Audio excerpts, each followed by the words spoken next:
qanday sohani o'rganish uchun ustoz kerak, lekin shogird bo'lish ham oson emas. Men bugun sizlarga buni isbotlab beraman. Tasavvur qilinglar, men kulolchilikni o'rganmoqchiman. Assalomu alaykum. Va alaykum salom. Mening ismim Sirojiddin. Men sizga shogird bo'lib tushmoqchi edim. Yaxshi-da, qadimiy hunar bu. Bu avloddan avlodga yetib boradigan hunarlar.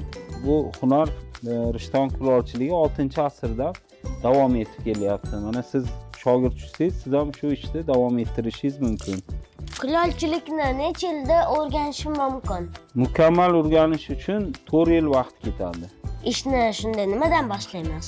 İşte shu kiyim loy bo'lmasligi uchun shu fartuk taqib shundan boshlaymiz. Bu nima? Bu kulolchilik dastgohi. Shunda mana o'tirib yasaladi.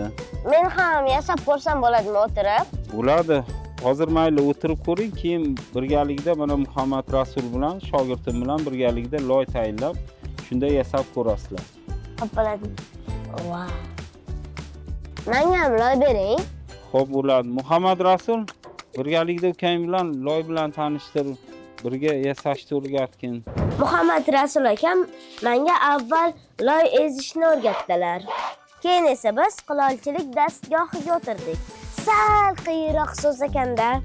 Shu paytda turistlar kelib qoldi. Ular meni birinchi ishimni kuzatishdi. Muhammad Rasul aka, mendan tashqari shogirdlaringiz bormi? Bor shogirdlarim, xuddi shogirdimlar. Men endi 5-chisi bo'lar ekanman. Albatta.